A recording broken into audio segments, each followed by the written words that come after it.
The moment I realized something was really wrong, I was standing in my own kitchen, staring at a half-eaten plate of spaghetti. Madison's plate, the one she had barely touched before rushing out the door with that fake apologetic smile. "Work emergency, babe. I'll make it up to you." I should have believed her. I should have wanted to believe her, but something in the way she grabbed her purse too fast, too rehearsed, felt off. And then there was the perfume, strong, overpowering, not hers. Madison always smelled like vanilla and coconut. This was something sharper, muskier, something a man would wear. I sat there, staring at the cold spaghetti, while the thought crept in like a slow poison, "She's lying to you." I pushed the plate aside and grabbed my phone. A part of me was screaming not to do it, that paranoid, desperate men go digging for dirt, and I wasn't that guy. But my hands moved on their own. Opening our shared phone plan, I scrolled through her call logs, and there it was, one number repeated over and over at all hours of the day, late at night, early in the morning. No name saved, just a number. I tapped it, copied it, pasted it into Google, and my stomach dropped. It was a local gym, one she didn't even have a membership at. I sat there, phone in hand, as a suffocating silence filled the house, the same house that used to be filled with laughter, with warmth, with us. I stood up so fast my chair scraped against the floor. My heart was pounding in my ears, but my mind was clearer than it had been in months. I grabbed my keys. If she thought she was playing games, she had no idea who she was dealing with. The drive to the gym was a blur of streetlights and bad thoughts. My hands gripped the wheel, my mind racing through every possible scenario. Was she actually working out? Was this just some personal trainer she never mentioned, or was I about to walk in on something I couldn't unsee? I pulled into the parking lot and killed the engine. It was nearly 1 p.m. The place should have been emptying out, but a few cars lingered. One, in particular, caught my eye, a sleek black BMW parked near the side entrance. Madison didn't drive a BMW. I sat there, watching the door, my pulse hammering in my neck. 5 minutes passed, then 10. Then there she was. Madison stepped out of the gym, laughing, head thrown back, body language loose and comfortable, too comfortable. And then I saw him. Tall, built, the kind of cocky posture that said he knew exactly what he was doing. He walked beside her, close enough that their arms almost touched, close enough that if I hadn't been watching, I might have thought they were just two people leaving the gym at the same time. But then he reached out, just for a second, a light touch on her lower back as they walked toward the BMW. But that second told me everything I needed to know. I didn't think. I got out of the car and moved before I even decided to. "Maddie," I said. Her head snapped up so fast you'd think I fired a gun. And the look on her face, not surprise, not confusion, but horror. The guy turned slightly, looking me up and down like I was nothing, like I was an inconvenience. Madison took a step toward me, hands out like she was approaching a wild animal. "Ethan, what are you doing here? What am I doing here?" I laughed, a sharp, humorless sound. "That's funny. I was about to ask you the same thing. Who's this?" I tilted my head at Mr. BMW, who didn't even have the decency to look uncomfortable. Madison hesitated, just for a second, but it was long enough. I felt it, that shift, that moment when your heart finally catches up to what your brain already knew. "He's just my trainer?" I looked at him, then back at her. "Your trainer at a gym you don't have a membership to?" She blinked. I busted. She knew it. I knew it. We all knew it. The question was, what was she going to do now? Madison's mouth opened, then closed. She looked at me, at the guy, back at me, calculating, not panicking, not apologizing, calculating. And that was the moment I realized she had a plan for this. I wasn't dealing with a mistake. I wasn't dealing with some weak moment of temptation. I was dealing with a liar who had rehearsed her excuses. "Ethan, please." She reached for my arm like she could physically pull me back into her web. "Let's not do this here, okay? We can talk at home." The home. I almost laughed. Oh, now you want to go home? Because last I checked, you had some urgent work emergency. I jerked my arm back, voice sharp enough to cut glass. So, what happened? Did you finish your business meeting between sets? Or was it after? Her face twisted, not with guilt, not with shame, but with annoyance. You're being ridiculous, she huffed, crossing her arms like I was the problem. I've been working with Caleb for months. You don't trust me? Trust you? I echoed, my blood going from a slow boil to a full eruption. Trust you, Madison? I just watched this dude put his hands on you like he's claiming you, and you think I should be worried about trust?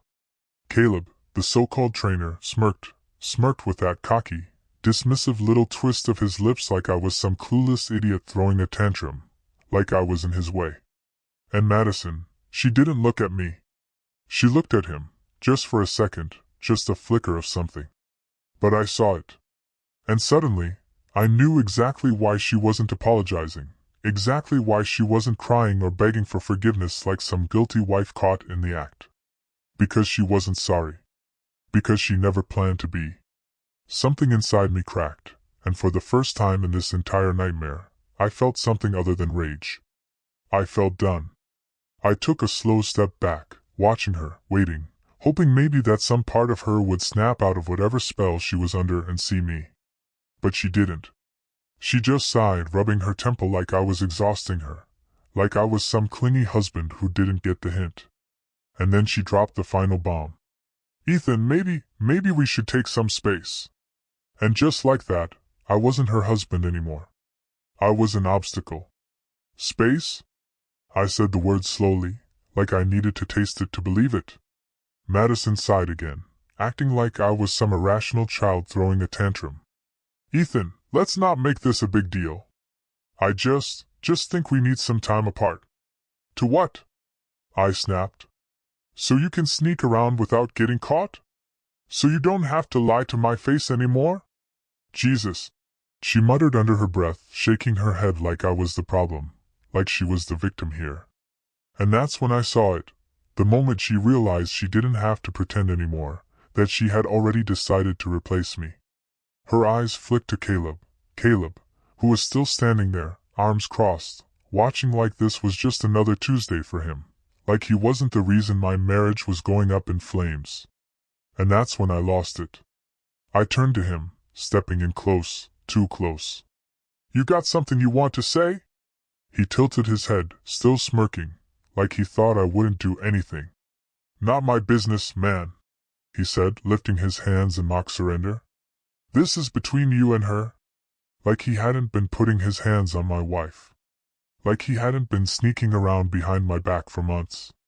Like he wasn't the reason I was standing in this parking lot, watching my life burn. And Madison, she didn't stop me. She didn't push him away, didn't tell him to shut up, didn't even look guilty. She just let it happen. I let out a short, humorless laugh and turned back to her. Wow, you're not even trying to deny it anymore, huh? Madison rolled her eyes. I don't owe you some big dramatic confession, Ethan. We both know things haven't been great for a while. That hit me like a punch to the gut. Oh, so this is my fault now? My voice was sharp, raw. You've been sneaking around, lying, sleeping with this piece of... I never slept with him. She cut in, tone flat, bored. I barked out a laugh. Oh, so what? You two just hold hands after workouts? Maybe a little innocent stretching in the back room? Her face darkened. I'm not doing this with you. And just like that, she turned away from me and walked to Caleb's car. Not our car, not toward me, to him. She pulled the door open, hesitated, then looked back at me over her shoulder. I'll come by tomorrow to get some of my stuff. Like this was already decided, like she had already moved on.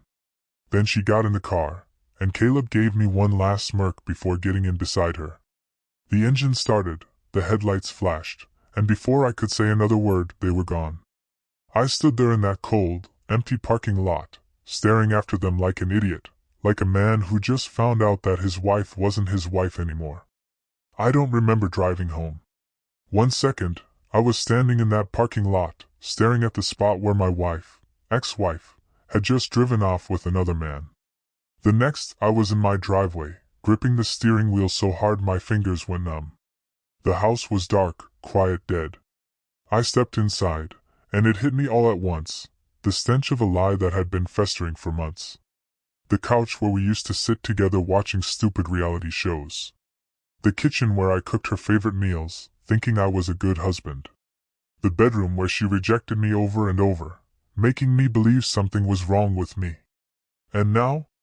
Now, she was in his car, probably heading to his place like our life together had been nothing more than a bad lease. She was finally breaking. I moved on autopilot, pacing through the house like I was looking for something. Proof, maybe. Evidence. Something to make it real.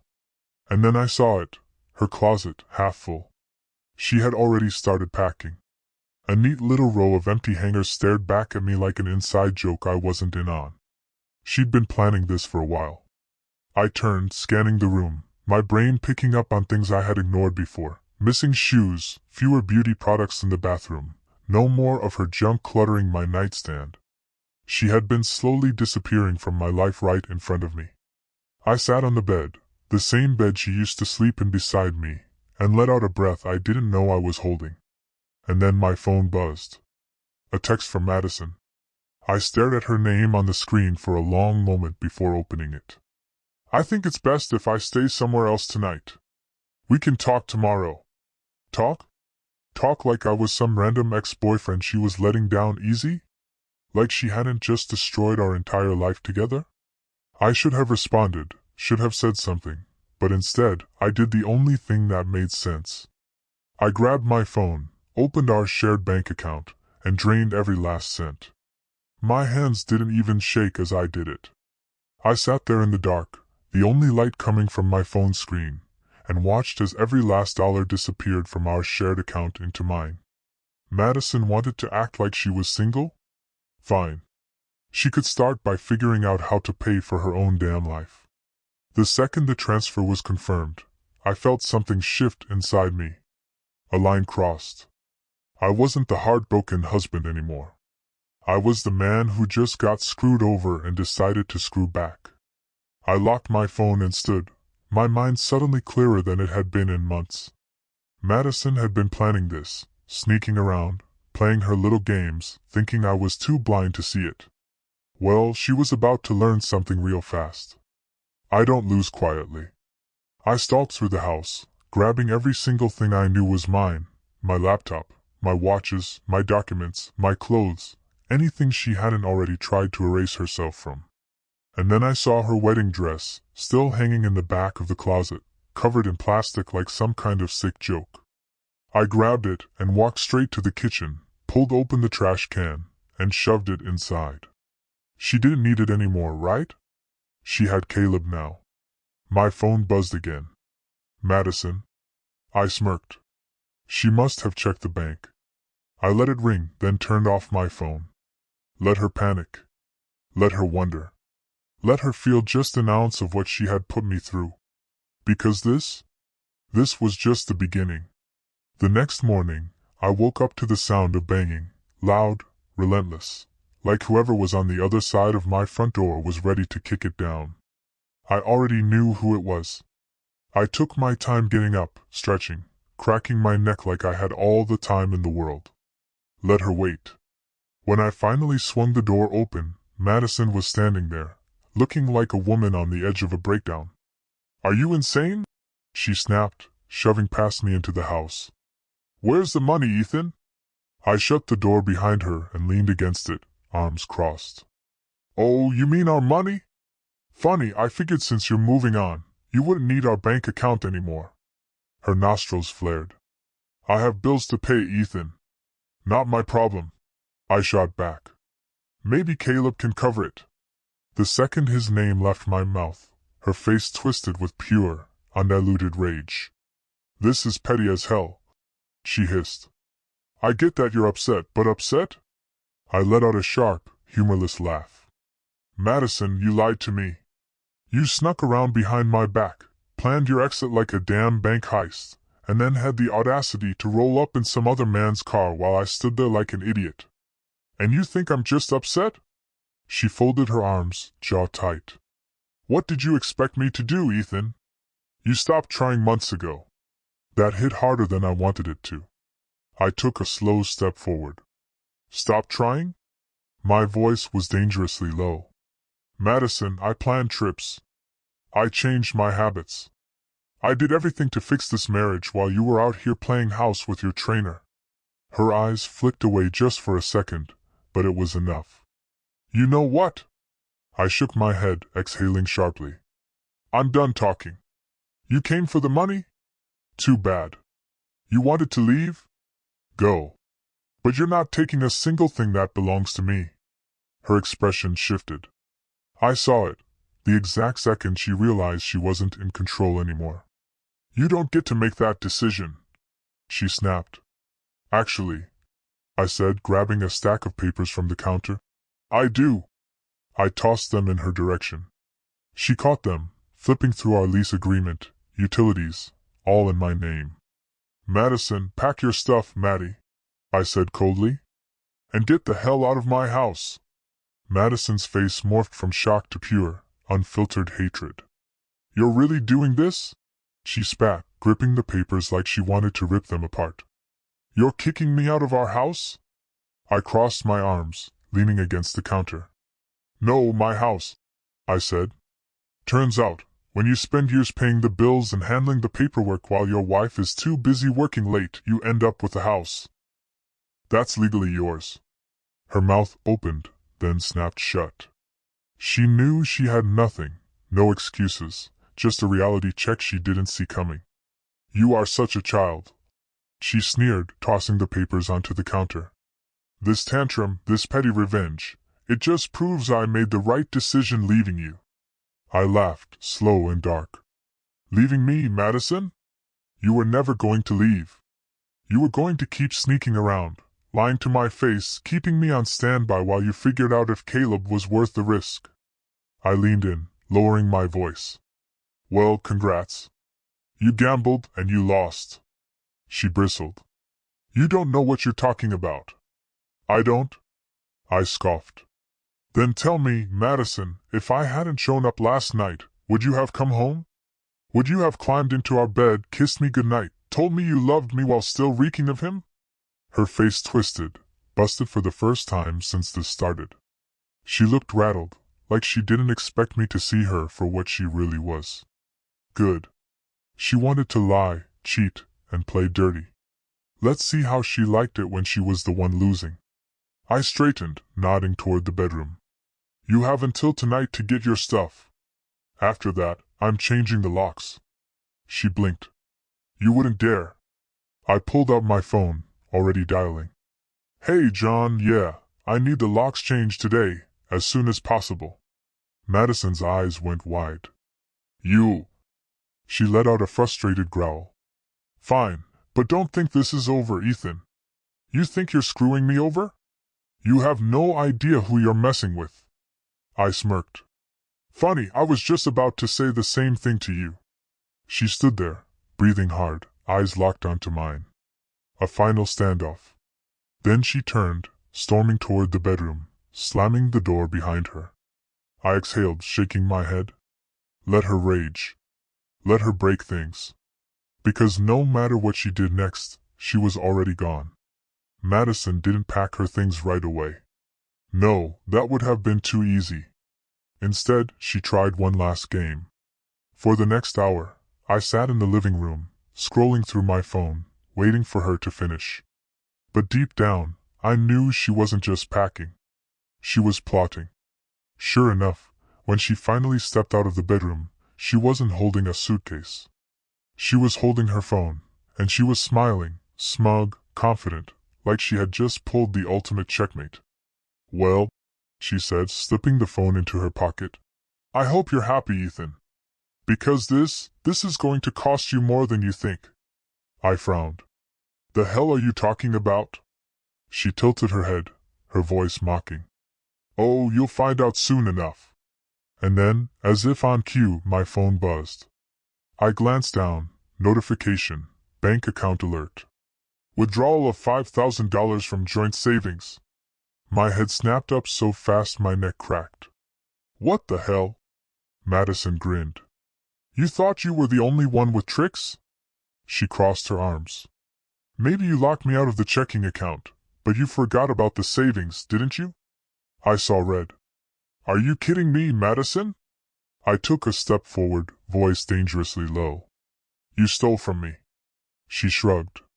Consider it compensation for the emotional distress you've caused me. I let out a sharp, humorless laugh.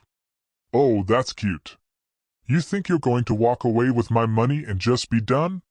Her smirk didn't waver. What are you going to do, Ethan? Call the cops? Tell them your poor little wife took money from your shared account? My jaw clenched because she was right. Technically, she was still on that account, which meant she could take whatever she wanted, and the bank wouldn't do a damn thing. I had played fair, she hadn't. And that was my final wake-up call. I took a slow breath, forcing down the rage. Then I smiled, and Madison's smirk faltered. What? She asked, suddenly uneasy. I shook my head. Nothing, Maddie. You just reminded me of something important. She frowned. And what's that? I took a step closer, lowering my voice to a whisper. That I don't owe you mercy. Her face paled. Good. She wanted to play dirty? She had no idea what I had planned next. Madison thought she had won. That smirk, that smug little head tilt. She actually believed she had outplayed me. That stealing my money and walking out first made her the victor. But what she didn't realize, I was already 3 moves ahead. I let her have her moment. Let her think she had the upper hand. And then, when she turned to grab her suitcase, I spoke. You might want to check your phone again, Maddie. She paused, her grip tightening around the handle. What the hell are you talking about? I leaned against the counter, completely calm. Go ahead, check your bank app. I'll wait. Her jaw clenched, but curiosity won. She yanked out her phone, her thumb moving fast. Then her face dropped. I didn't need to see the screen to know exactly what she was looking at. Because while she was in the bedroom scheming, I was on my laptop closing every financial loophole she thought she had. That $5,000 she stole? Gone. Frozen. Locked down in a fraud investigation claim that would keep it in legal limbo for months. The credit card she thought she still had? Cancelled. The emergency fund she had in a separate bank account? Transferred. Her safety net? Shredded. Madison's breath itched, her eyes darting over the screen like she could somehow will the money back into existence. You son of a... She shot me a look of pure rage. What did you do? I smiled. Oh, nothing much. Just ensured you leave this house with exactly what you deserve. Her nostrils flared. You can't. I can. I shrugged. And I did. She let out a frustrated, almost panicked laugh. Jesus, Ethan. You're acting like I murdered someone. People break up. Relationships end. It happens. I took a slow step forward, voice calm, cold, lethal. This wasn't just a breakup, Madison. You humiliated me, lied to me, took me for a fool, and then you tried to rob me on your way out. I tilted my head. You really thought there wouldn't be consequences? For the first time, I saw it. A flicker of doubt. She had underestimated me. She had thought I'd be the passive, heartbroken husband, that I'd cry, beg, crumble. But instead, she was looking at a man who had just burned down every escape route she had. Her eyes darted to the door, like she was considering running. But she wasn't leaving yet, because Madison wasn't just a liar. She was a sore loser. And I could tell she still had one last move left. The question was, how ugly was she willing to get? Madison stood there, gripping her phone so hard I thought she might snap it in half. Her breathing was sharp, her jaw tight. But she wasn't crying. No, Madison didn't cry when she lost. She lashed out. You think you're so damn smart, don't you? She hissed, eyes flashing with something venomous. You think just because you cut off my money you win? I smirked. I don't think, Maddie. I know. That did it. Something snapped inside her. Her mask slipped completely, and what was left wasn't sadness, wasn't regret. It was fury. "All right," she said, voice eerily calm. "You want to play dirty, Ethan?" She unlocked her phone with a quick tap, scrolled through her contacts, then held it up on speaker. 911. My stomach dropped. "What the hell are you doing?" demanded. Madison met my eyes, smirking. "You'll see." A crisp voice answered on the other end. 911, what's your emergency?" Madison gasped, her voice shaking, fake tears flooding in instantly. "Hello, please, I need help. My husband just attacked me." I froze. Every muscle in my body locked up as her words sank in. She wasn't just lying, she was trying to destroy me. He grabbed me, threw my stuff, he's screaming. "He won't let me leave." Madison's voice cracked. Perfect performance. An Oscar-worthy performance. My blood turned ice cold because I knew how this looked. A woman sobbing, a domestic call, and me, a man with no witnesses, standing in our home with nothing but my word against hers. And in situations like this, men like me lose. Madison locked eyes with me, her expression deadly smug. This wasn't just revenge anymore. This was war. And she had just dropped a nuclear bomb. For the first time since this nightmare started, I was scared, not of Madison, not of losing the house, the money, or even the last few years of my life. I was scared because I knew exactly how this ended. A woman calls 911, says her husband attacked her, no witnesses, no proof, just her word against mine. And men like me, we don't get the benefit of the doubt. Madison knew it too. That's why she was smirking. I needed to think fast, and then it hit me. The cameras. She had forgotten about the damn cameras. We had installed security cameras in the house 2 years ago after a break-in scare. Madison had hated them all, always complaining about feeling watched. She never bothered to check if they were recording, but I did, every single day. And right now, that footage was the only thing standing between me and a felony charge. I took a slow breath, forcing my expression into something calm, controlled. "Madison," I said, voice eerily smooth. "You might want to hang up that call." She didn't flinch. "Nice try," she said, smirking. I shook my head, letting out a soft chuckle. "No, really. I think you'll want to hear this before you go ruining your own life." She hesitated just for a second, and that's when I went for the kill shot.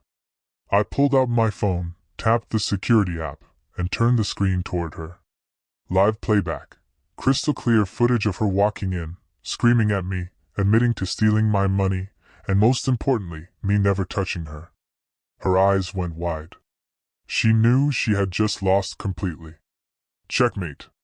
Madison's face twisted, cycling through every possible reaction. Denial, anger, desperation. She had no move left. I crossed my arms. "You were saying?" Her mouth opened and closed, and then slowly, she lowered the phone from her ear. The line was still open. "Ma'am?" The dispatcher's voice crackled through the speaker. "Are you in danger?" Madison swallowed hard, then in the weakest, fakest voice I had ever heard, she muttered, "No, sorry, I made a mistake," and hung up. Silence. The weight of her failure settled between us. She stared at me, hating that I had outplayed her, that I wasn't the fool she thought I was. I smiled. "Now pack your bags and get the hell out of my house." And this time she did. No more words. No more fights. Just the bitter, brutal reality that, for the first time in her miserable, lying existence, she lost.